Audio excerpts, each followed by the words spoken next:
If you ask Donald Trump, he single-handedly won the World Cup. He invented the internet. He cured cancer. The fact of the matter is, Indians should be more like Americans in this regard and not take Donald Trump literally. The man is a braggart and a blowhard.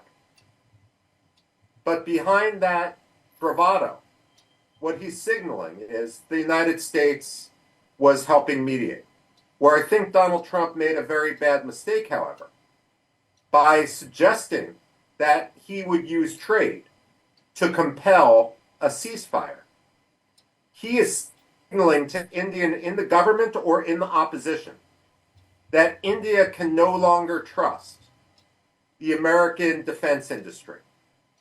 For all the discussion last February of allowing India to join the F-35 Joint Strike Fighter program, Indians would have to be crazy right now to actually purchase the F-35 Joint Strike Fighter, because what Donald Trump was signaling is that we could disrupt the supply chain when India needs these aircraft most. In other words, Prime Minister Modi should not make the same mistake that the Shah of Iran made prior to the Islamic Revolution. If you recall, the Shah of Iran had purchased billions of dollars worth of American F-14s, which in the 1970s were the top-notch fighter jet in the world. And then, when the Islamic Revolution happened, of course, we didn't provide the F-14s to the Islamic Republic of Iran. And this has become a diplomatic bone of contention ever since. Now, we're not talking about anything like the Islamic Revolution in India, of course. But this parallel should be front and center in the Indian consciousness. What happens if the United States doesn't fulfill its contracts?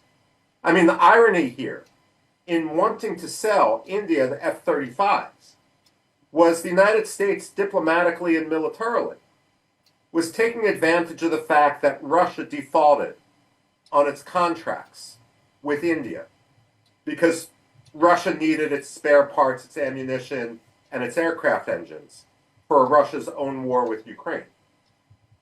Now, Donald Trump, basically because he likes to talk off the cuff and he puts his own interests above those of traditional diplomacy, has completely undercut the American defense industry and the American defense relationship with India.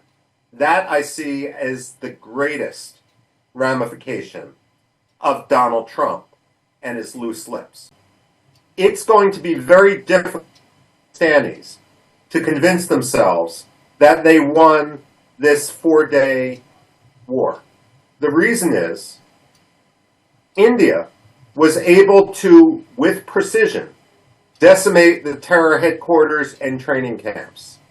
When Pakistan responded, India was able to blunt their response. And then when Pakistan continued to try to retaliate, India was able to put their airfields out of commission.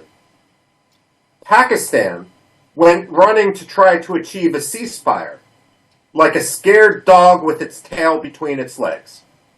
And the fact of the matter is, there is absolutely no spin that the Pakistani military can put on what occurred to shield themselves from the full reality of the fact that they not only lost, but they lost very, very badly.